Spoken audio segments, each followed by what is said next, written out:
Assalamualaikum warahmatullahi wabarakatuh. Kami dari kelompok 3 akan mempresentasikan terkait dengan materi kami, yakni definisi isi GRI reporting serta materialitas pada UMKM. Next. Adapun anggota kelompok kami yakni saya sendiri Faisal Nuriski, kemudian Vika Unsi, Sinta Septiana, dan Esther Gabriel. Next.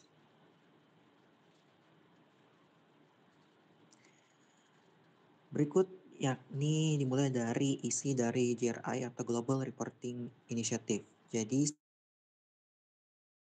standar GRI sendiri ini secara garis besar terbagi atas 3, yakni standar universal, standar sektor, dan standar topik. Tiap pembagian isinya ini juga akan dibagi lagi menjadi beberapa bagian yang nantinya akan dijelaskan di slide-slide berikutnya. Next.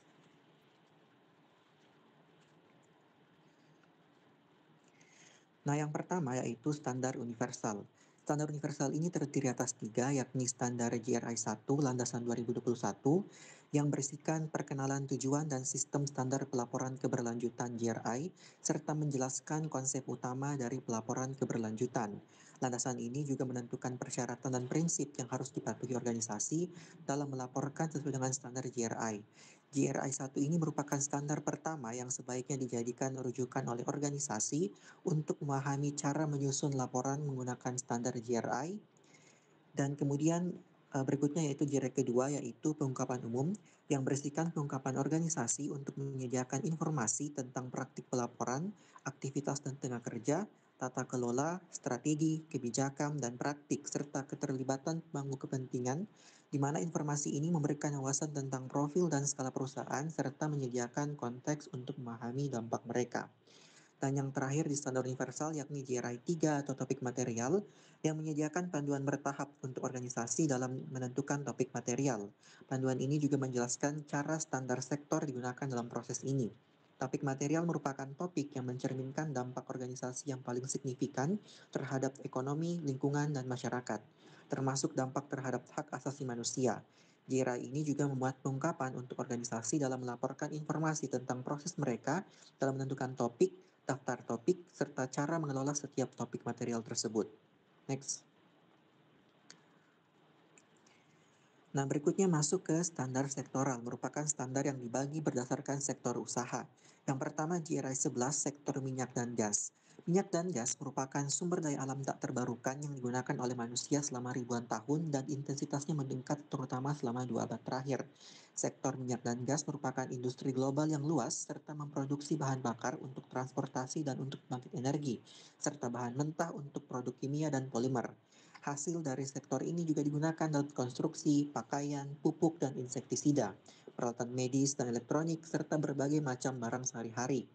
Pembakaran minyak dan gas menghasilkan emisi udara termasuk gas rumah kaca yang merupakan penyebab utama terjadinya perubahan iklim.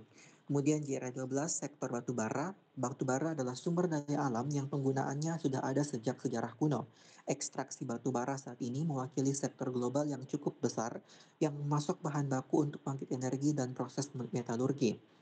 Batu bara termal saat ini menyediakan lebih dari sepertiga keluaran listrik global, sementara batu bara metalurgi digunakan terutama untuk pembuatan baja yang menyumbang 15% produksi batu bara dunia.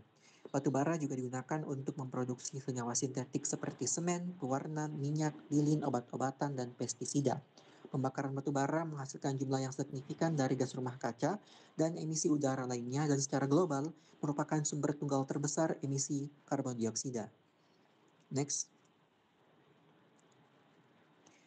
Berikutnya di sektoral yakni JRI 13, sektor pertanian, akuakultur, dan perikanan tangkap yang menghasilkan bahan pangan dan non-pangan yang esensial seperti serat, bahan bakar, dan produk karet. Bahan ini memainkan peran utama dalam pembangunan global sebagai penyedia makanan untuk konsumsi manusia dan pemasok bahan untuk sektor ekonomi lainnya seperti tekstil, bahan bangunan, farmasi, dan produksi bahan bakar hayati. Tingkat produksi dan nilai yang diciptakan oleh sektor tersebut meningkat di hampir semua negara dalam 20 tahun terakhir. Dan yang terakhir yakni GRI 14, sektor pertambangan. Mineral sangat penting bagi keberlangsungan masyarakat dan perekonomian modern. Mineral digunakan diantaranya untuk membuat baja dan material-material lain untuk infrastruktur, komponen penting transportasi, komunikasi dan teknologi, serta membuat pupuk bagi pertanian. Mineral tidak dapat dipisahkan dalam transisi menuju ekonomi rendah karbon dan dimanfaatkan untuk teknologi energi terbarukan. Mineral terbagi menjadi logam dan non-logam. Mineral logam meliputi logam berharga seperti emas, perak, dan platinum, logam fero seperti besi, logam non-fero seperti tembaga, litium, uranium, dan seng, serta unsur jarang tanah. Sementara mineral non-logam contohnya pasir, batu, kapur, garam, garam abu, dan intan.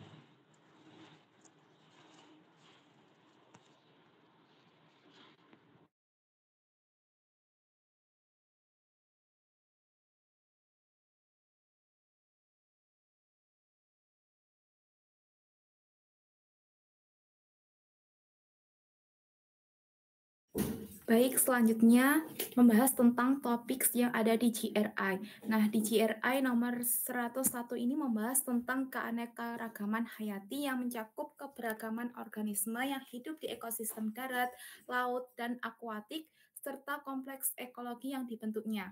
Keanekaragaman hayati ini mencakup keanekaragaman genetik di dalam spesies, keberagaman spesies di suatu kawasan, dan ciri khusus dari seluruh ekosistem.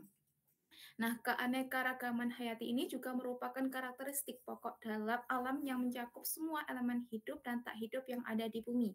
Aktivitas suatu organisasi dapat memperburuk pemicu langsung hilangnya keanekaragaman hayati, seperti perubahan pemanfaatan lahan dan laut, eksploitasi sumber daya alam, perubahan iklim, polusi, dan masuknya spesies asing yang invasif. Adapun pemicu langsung yang memiliki dampak terhadap spesies ini dan ekosistem serta mempengaruhi manusia yang menggantungkan mata pencariannya pada ekosistem. Selanjutnya di JRI nomor 201, yang mana standar ini tuh membahas tentang topik kinerja ekonomi, yang meliputi nilai ekonomi yang dihasilkan dan didistribusikan oleh IFGND oleh suatu organisasi, kewajiban program pensiun, manfaat pasti, bantuan finansial yang mereka terima dari pemerintah, dan implikasi keuangan dari perubahan iklim. Dalam GRI ini juga mengatur nilai ekonomi langsung yang dihasilkan dan didistribusikan, implikasi finansial serta risiko dan peluang lain akibat dari perubahan iklim, kewajiban program pensiun manfaat pasti, dan program pensiun lainnya, dan bantuan finansial yang diterima dari pemerintah. Next.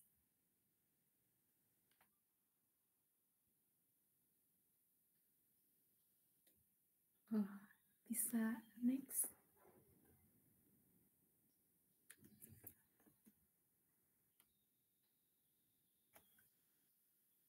Maaf Vika, bisa next.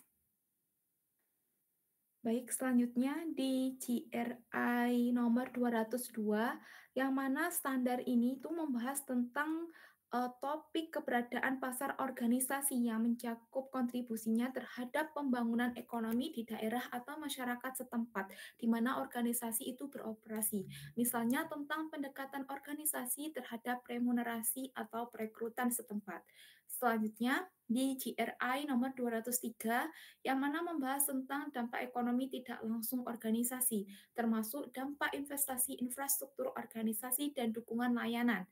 Nah, dampak ekonomi dapat didefinisikan sebagai perubahan dalam potensi produktif perekonomian yang berpengaruh pada kesejahteraan masyarakat atau pemangku kepentingan dan prospek jangka panjang untuk pembangunan.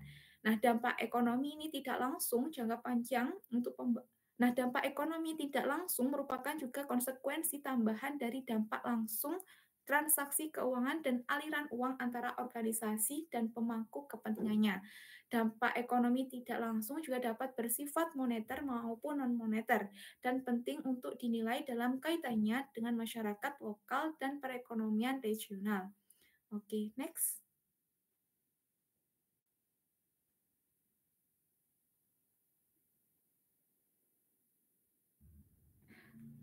Oke, selanjutnya di GRI nomor 204, yang mana membahas dukungan organisasi untuk pemasok lokal atau pemasok yang dimiliki oleh perempuan atau anggota kelompok rentan.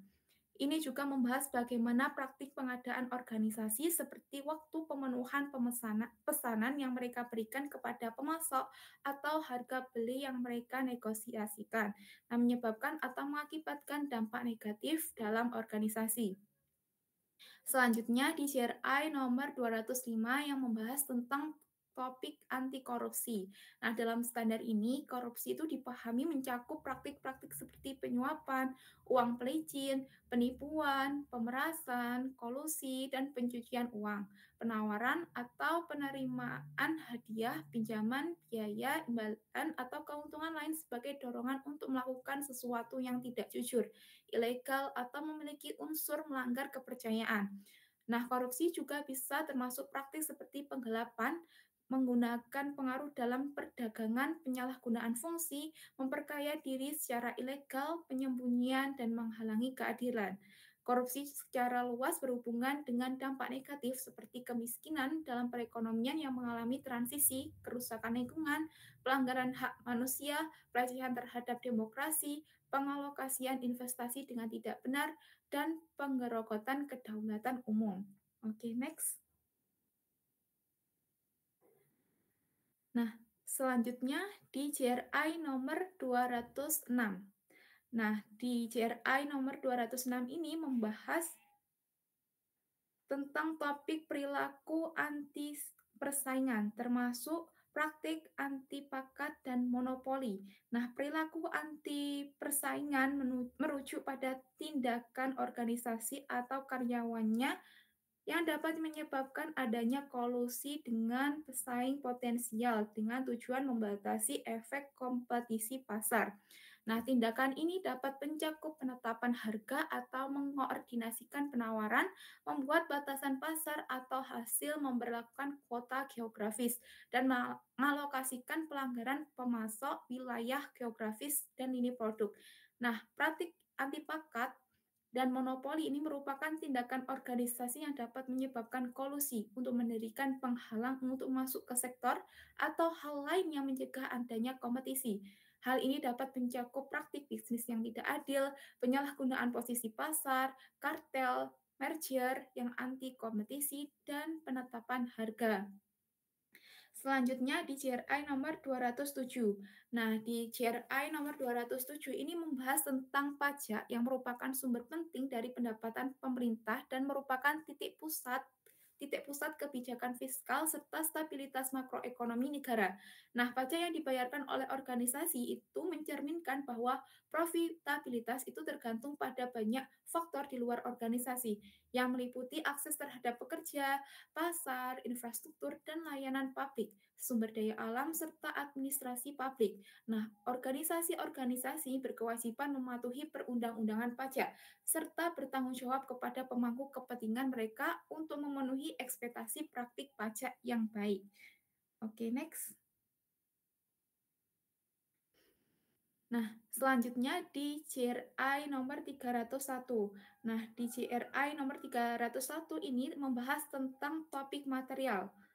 Nah, masukan yang digunakan untuk memproduksi dan mengemas produk dan jasa organisasi dapat berupa material tak terbarukan, seperti mineral, logam, minyak, gas atau batu bara, atau mineral terbarukan, seperti kayu atau air. Nah, material terbarukan dan material tak terbarukan dapat terdiri dari material input mentah atau material input daur ulang. Oke, selanjutnya di JRI nomor 302 yang membahas tentang topik energi. Nah, suatu organisasi itu dapat mengkonsumsi energi dalam berbagai bentuk, seperti bahan bakar, listrik, pemanasan, pendinginan, atau uap. Nah, energi yang dapat dibangkitkan sendiri atau dibeli dari sumber eksternal dan dapat berasal dari sumber terbarukan itu seperti angin, hidro, atau surya, atau dari sumber tak terbarukan seperti batu bara, petroleum, atau gas alam. Selanjutnya di JRI nomor 303 yang membahas tentang topik air dan effluent. Nah, akses ke air bersih ini penting untuk kehidupan dan kesejahteraan manusia dan diakui oleh Perserikatan Bangsa-Bangsa atau PBB sebagai hak asasi manusia. Nah, tujuan pembangunan berkelanjutan yang telah disahkan PBB sebagai bagian dari agenda untuk pembangunan berkelanjutan 2030 menyertakan target-target utama yang berkaitan dengan pengelolaan air berkelanjutan dalam tujuan 6 yang memastikan ketersediaan dan pengelolaan air dan sanitasi yang berkelanjutan untuk semua orang. Baik, selanjutnya. Next. Selanjutnya di GRI nomor 304. Nah, di GRI nomor 304 ini membahas tentang topik keanekaragaman hayati. Melindungi keanekaragaman hayati yang merupakan hal yang penting untuk memastikan kemampuan spesies tanaman dan hewan, keanekaragaman genetik, dan ekosistem alami untuk bertahan hidup. Sebagai tambahan, ekosistem alami menyediakan air dan udara bersih dan berkontribusi pada keamanan pangan dan kesehatan manusia. Nah, keanekaragaman hayati juga berkontribusi secara langsung pada penghidupan lokal, sehingga menjadikannya sangat penting dalam mencapai pengurangan kemiskinan serta pembangunan berkelanjutan. Selanjutnya di GRI nomor 305 yang membahas tentang emisi ke udara, yang merupakan pelepasan zat-zat dari sumbernya ke atmosfer. Nah, jenis emisi ini meliputi kompensasi atau tunjangan emisi zat penipis ozon atau ODS, dan nitrogen oksida atau NO, serta belerang oksida SO yang termasuk emisi udara yang signifikan. Nah, emisi GRK ini adalah kontributor utama bagi perubahan iklim dan diatur oleh Konferensi Kerangka Kerja Perubahan Iklim. Perserikatan Bangsa-Bangsa, polutan seperti NO dan SO ini memiliki efek negatif pada iklim, ekosistem, kualitas udara, habitat, pertanian, serta kesehatan manusia dan hewan.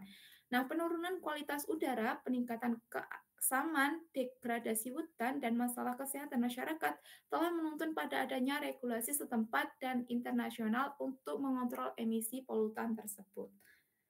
Baik, selanjutnya. Baik, selanjutnya ada GRI 306. Standar ini membahas topik penilaian limbah. Limbah ini dapat timbul dari aktivitas organisasi tersendiri, misalnya dalam pembuatan produk dan pemberian jasa.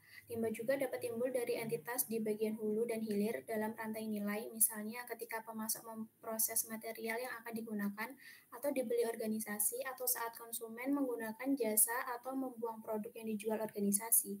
Limbah ini juga dapat menimbulkan dampak negatif yang signifikan terhadap lingkungan dan kesehatan manusia jika tidak dikelola dengan baik. Selanjutnya, GRI 308. Standar ini membahas topik penilaian lingkungan pemasok. Suatu organisasi mungkin terlibat dengan dampak negatif terhadap lingkungan, baik melalui aktivitas mereka sendiri atau sebagai dari hubungan bisnis mereka dengan pihak lain. Dan uji tuntas ini akan diharapkan dilakukan oleh organisasi untuk mencegah, memitigasi, dan menangani dampak negatif aktual dan potensial terhadap lingkungan dalam rantai pasokan. Ini termasuk dampak negatif yang disebabkan atau diakibatkan oleh organisasi atau yang terkait secara langsung dengan operasi produk atau layanan berdasarkan hubungannya dengan pemasok. Selanjutnya di GRI 401 membahas tentang topik kepegawaian. Ini mencakup pendekatan organisasi terhadap kepegawaian atau penciptaan pekerjaan yang merupakan pendekatan organisasi untuk memperkerjakan, merekrut, mempertahankan, dan praktik-praktik terkait, serta kondisi kerja yang disediakannya. Standar ini juga mencakup kepegawaian dan kondisi kerja dalam rantai pasokan organisasi. Selanjutnya GRI 402. Standar ini membahas topik tentang hubungan tenaga kerja atau manajemen. Ini mencakup praktik konsultasi sebuah organisasi dengan karyawan dan para perwakilan mereka, termasuk pendekatan sebuah organisasi dengan karyawan dan perwakilan mereka dalam mengomunikasikan perubahan operasional yang signifikan. Praktik konsultasi sebuah organisasi ini diharapkan selaras dengan norma dan standar internasional yang relevan. Selanjutnya di GRI 403 membahas tentang topik kesehatan dan keselamatan kerja. Kondisi kerja yang sehat dan aman diakui sebagai hak asasi manusia dan diatur dalam instrumen antar pemerintah resmi, termasuk yang diterbitkan oleh Organisasi Buruh Internasional atau ILO, The Organisasi untuk Kerjasama dan Pembangunan Ekonomi atau OECD, dan Organisasi Kesehatan Dunia atau WHO. Selanjutnya ada GRI 404 yang membahas tentang topik pelatihan dan pendidikan. Dan GRI ini mencakup pendekatan organisasi terhadap pelatihan dan peningkatan keterampilan karyawan, serta tinjauan dan pengembangan karakter karir dan kinerja. Di dalamnya termasuk juga program bantuan peralihan untuk memfasilitasi kemampuan kerja yang berkesinambungan dan manajemen akhir karir karena pensiun atau pemutusan hubungan kerja. Di GRI 405 membahas tentang topik pendekatan organisasi terhadap keanekaragaman dan peluang setara di tempat kerja. Dan ketika organisasi secara aktif mendorong keanekaragaman dan keselarasan di tempat kerja, organisasi ini dapat menghasilkan manfaat yang signifikan bagi organisasi itu maupun pekerjanya. Misalnya, organisasi dapat memperoleh akses ke kelompok pekerja potensial yang lebih besar dan lebih beragam. Dan manfaat ini akan mengalir di masyarakat secara umum karena kesetaraan yang lebih besar mendorong stabilitas sosial dan dukungan bagi pengembangan ekonomi yang lebih lanjut.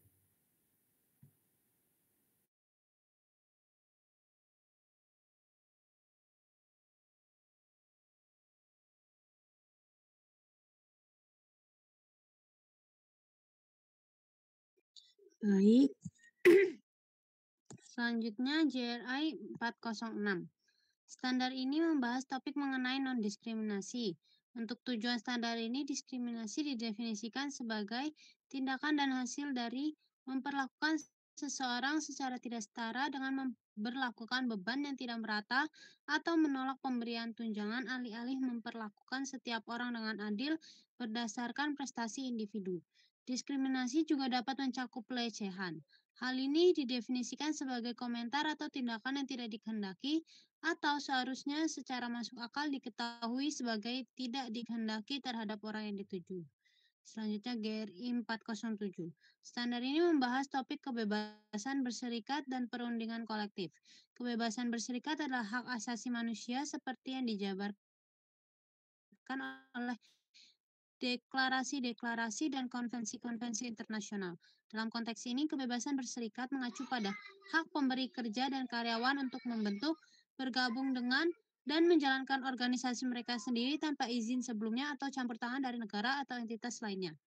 Hak pekerja untuk melakukan perundingan secara kolektif terhadap syarat dan kondisi kerja juga diakui secara internasional sebagai hak asasi manusia. Next.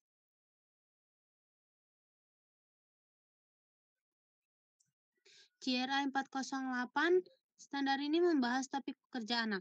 Menghapuskan pekerja anak adalah prinsip utama dan tujuan dari instrumen-instrumen dan legislasi-legislasi hak asasi manusia utama, serta merupakan subjek dari legislasi nasional di hampir semua negara. Pekerja anak adalah pekerjaan yang mencabut anak-anak dari masa kecil mereka, potensi mereka, dan martabat mereka, serta berbahaya bagi perkembangan fisik dan mental mereka termasuk dengan cara mengganggu pendidikan mereka, terutama jenis-jenis pekerjaan yang tidak diizinkan untuk anak-anak di bawah usia minimum yang relevan. GRI 409, standar ini membahas mengenai topik kerja paksa atau wajib kerja. Menolak kerja paksa atau wajib kerja adalah hak asasi manusia. Menurut Konvensi 29, Konvensi Kerja Paksa, Organisasi Buruh Internasional atau ILO, kerja paksa atau wajib kerja didefinisikan sebagai semua pekerjaan atau jasa yang dituntut dari siapapun yang berada di bawah ancaman hukuman apapun, dan untuk itu, orang tersebut tidak melakukannya dengan sukarela. Next.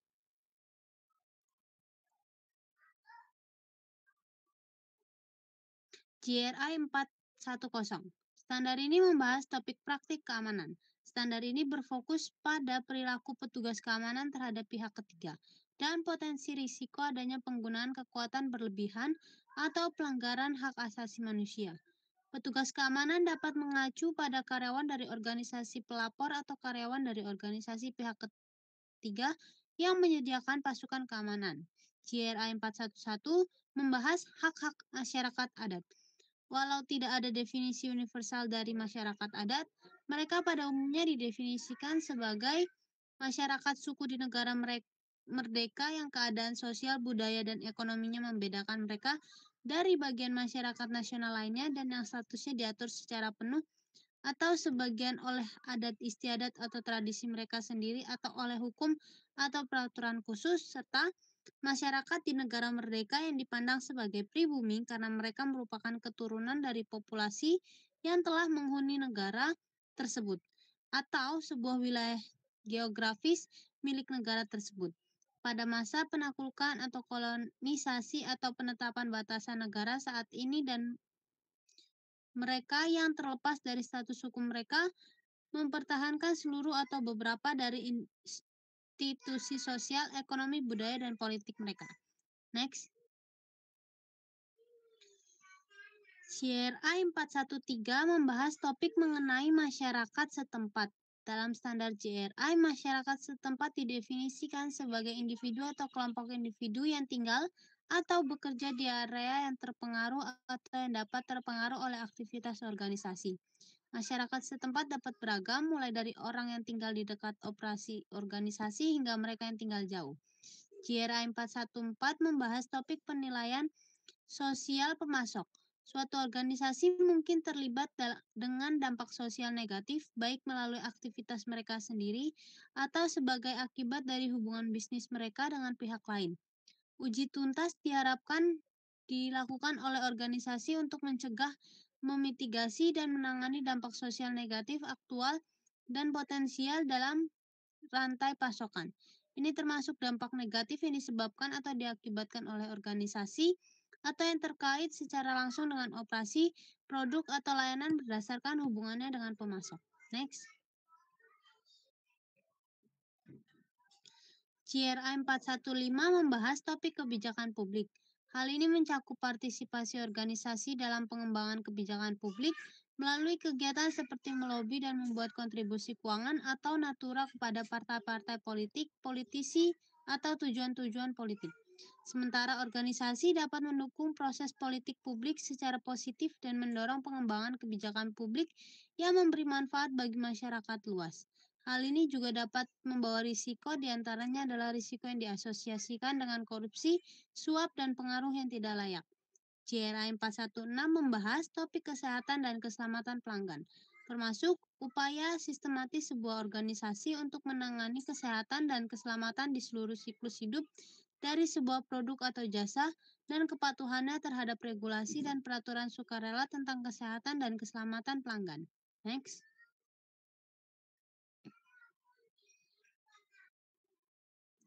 JRI 417 membahas topik pelabelan dan informasi produk dan jasa serta komunikasi pemasaran. Hal ini termasuk akses pelanggan ke informasi yang akurat dan memadai tentang dampak ekonomi, lingkungan, dan sosial yang positif dan negatif dari produk dan jasa yang mereka konsumsi, baik dari pelabelan produk dan jasa maupun dari perspektif komunikasi pemasaran. Yang terakhir adalah JRI 418 yang membahas mengenai topik privasi pelanggan, termasuk kehilangan data pelanggan dan pelanggaran privasi pelanggan. Hal ini bisa berasal dari ketidakpatuhan terhadap undang-undang, regulasi, dan atau standar sukarela yang sudah ada mengenai perlindungan privasi pelanggan.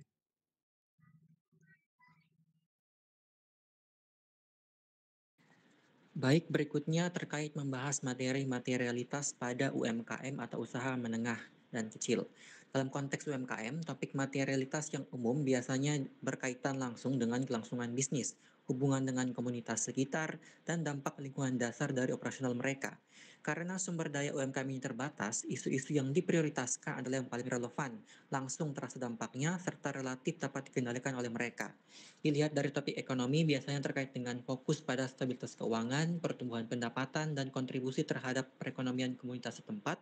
Dari topik sosial, pemberian upah layak, jaminan keselamatan kerja, serta peran UMKM dalam menciptakan lapangan kerja lokal, mendukung acara komunitas, atau berkontribusi pada kegiatan sosial dan membuka kesempatan kerja bagi kelompok rentan seperti perempuan, penyandang disabilitas, atau kelompok minoritas.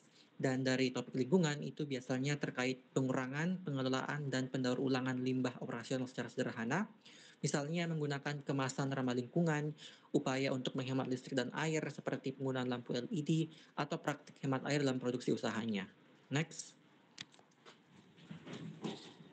Nah, berikut ini merupakan tabel dari perbandingan materialitas yang ada di UMKM dengan pada perusahaan besar atau korporasi. Dilihat dari aspek ruang lingkup isu, UMKM ini materialitasnya isunya lebih sempit, fokus pada kebutuhan langsung atau survival dan pertumbuhan lokal. Sementara korporasi itu isunya sangat luas, mencakup rantai pasar global, perubahan iklim, hingga hak asasi manusia. Dari aspek tingkat kompleksitas, isu UMKM ini cenderung sederhana, dengan data yang berbasis perkiraan atau kualitatif, sementara perusahaan besar itu lebih kompleks dengan standar yang kuantitatif, audit independen, dan pengungkapan global. Dari aspek fokus stakeholdernya, ini UMKM lebih fokus pada pelanggan lokal, komunitas sekitar, ataupun pekerja langsung, sementara perusahaan besar itu fokus pada investor, regulator internasional, lembaga rating, serta konsumen global. Dari aspek regulasi, biasanya UMKM ini hanya wajib mengikuti regulasi dasar nasional, sementara korporasi besar itu harus memenuhi regulasi ketat, contoh seperti GRI, CSRD, ISSB, dan sejenisnya. Dari aspek prioritas utama, UMKM ini lebih memprioritaskan pada kelangsungan usahanya dan reputasi lokal mereka. Sementara untuk perusahaan besar ini memiliki tanggung jawab yang lebih global serta keberlanjutan yang berjangka panjang. Terakhir dari aspek metode penyusunan materialitas, UMKM biasanya menyusun melalui secara informal dengan diskusi langsung terhadap pelanggan atau karyawan atau forum masyarakat. Sementara untuk perusahaan besar itu mereka punya metode yang formal melalui asesmen materialitas dengan survei, focus group discussion, hingga uji validitas eksternal.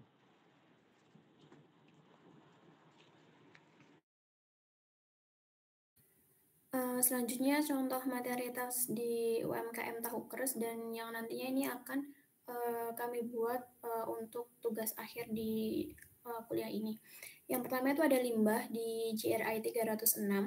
Limbah dari proses produksi tahu ini baik limbah cair maupun limbah padat menjadi perhatian utama dalam pengolahan lingkungan. Tanpa sistem pengolahan yang tepat, limbah tersebut dapat mencemari sumber air dan merusak kualitas tanah di sekitar pabrik kecil. Dan UMKM Tahu Keras ini mengelola limbah dengan mendaur ulangnya menjadi pakan ternak atau bahan kompos, serta membangun sistem penyaringan sederhana untuk mengurangi beban pencemaran limbah cair sebelum dibuang ke lingkungan. Yang kedua ada bahan baku berkelanjutan di GRI 301. Ketersediaan bahan baku khususnya kedelai memiliki dampak besar terhadap keberlanjutan rantai pasok tahu keras. Ketergantungan pada kedelai impor selain peningkatan biaya produksi juga berdampak terhadap jejak karbon dari transportasi jarak jauh. Oleh karena itu, Tahu Keras berusaha memilih pemasok bahan baku kedelai yang berkualitas dan mewujudkan kerjasama panjang dengan mempertimbangkan pasokan. Yang ketiga ada kesejahteraan pekerja di GRI 401. Karyawan merupakan aset utama dalam kegiatan produksi UMKM ini. Di sektor informal seperti pembuatan tahu, isu upah layak, jaminan kesehatan kerja, dan pengembangan keterampilan seringkali kurang mendapatkan perhatian. Dan Tahu Keras ini berkomitmen memberikan upah di atas upah minimum regional, memberikan pelatihan rutin mengenai teknik produksi yang higienis, serta membuka kesempatan pengembangan usaha kecil berbasis olahan tahu kepada pekerja dan masyarakat sekitar. Dan yang keempat, kesehatan dan keselamatan konsumen di GRI 416. Produk makanan seperti tahu susu ini akan menuntut standar yang tinggi terhadap kesehatan dan keselamatan konsumen. Dan resiko kontaminasi pangan atau penggunaan bahan tambahan yang tidak aman dapat merusak reputasi usaha dan membahayakan konsumen. Dan Tahu Keras ini menerapkan prosedur sanitasi ketat di seluruh proses produksi, menggunakan bahan sesuai standar BPOM, dan melakukan edukasi kepada konsumen mengenai manfaat kesehatan dari produk tahu. Selanjutnya, yang kelima ada konsumsi dan pengelolaan air di GRI 303. Air menjadi sumber daya vital dalam produksi tahu, mulai dari perendaman kedelai hingga proses pencucian alat produksi. Pemakaian air yang tidak terkontrol serta pembuangan limbah cair yang tidak terolah dapat mengancam keberlanjutan usaha.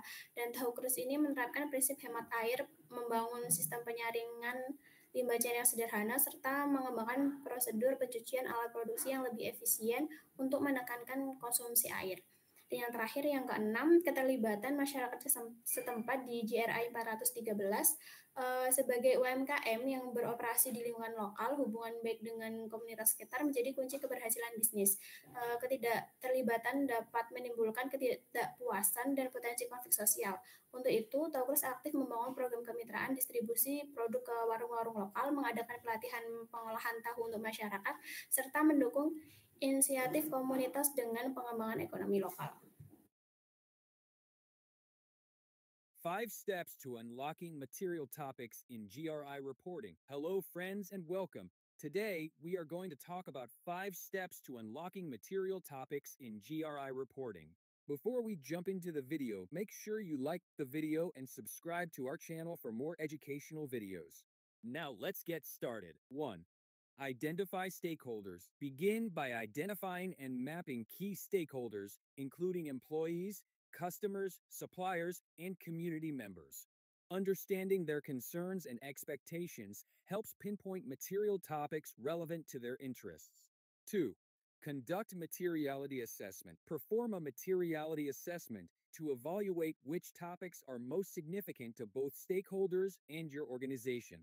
Use surveys, interviews, and feedback sessions to gather insights and prioritize issues based on their impact and relevance. 3. Analyze business impact. Assess how identified material topics affect your organization's operations and performance. Consider economic, environmental, and social impacts to understand the significance of each topic and its implications for your business strategy. 4. Align with GRI standards. Map the identified material topics to GRI standards and indicators. Ensure that the topics align with GRI guidelines and are reported comprehensively. This alignment enhances the credibility and completeness of your sustainability report. 5. Integrate and report. Integrate material topics into your reporting framework. Clearly communicate how these topics are managed, monitored, and addressed in your sustainability report. Ensure transparency and provide relevant data and insights. Conclusion: following these steps helps in effectively identifying and reporting material topics in GRI reporting. It ensures that your sustainability report addresses key issues, meets stakeholder expectations, and aligns with global standards. I hope that you like the video and do follow. Baik, dari video tersebut kita dapat menyimpulkan bahwa terdapat 5 langkah Our identifikasi channel for more terhadap topik material dalam laporan keberlanjutan GRI. Yang pertama yaitu dengan identifikasi dan pemetaan pemangku kepentingan dengan memahami kekhawatiran dan harapan mereka, kemudian melakukan penilaian materialitas terkait topik mana yang paling signifikan untuk organisasi dan pemangku kepentingan. Yang ketiga, analisis dampak terhadap bisnis, yaitu meninjau bagaimana topik material ini mempengaruhi operasi dan kinerja organisasi, serta implikasinya terhadap bisnis. Yang keempat, menyelaraskan dengan standar GRI dengan memastikan kesesuaian dan kelengkapan laporan, dan mengintegrasikan dan melaporkannya secara jelas terkait pengelolaan, monitor, dan penanganan yang baik dengan penyajian data dan wawasan yang relevan secara transparan. Dengan mengikuti langkah-langkah tersebut, maka akan memastikan bahwa sustainability reporting ini menjawab isu penting, memenuhi ekspektasi stakeholder, dan sesuai dengan standar dan prinsip global yang dicantumkan di GRI. Mungkin cukup sekian materi dari kelompok kami. Jika ada yang ingin bertanya,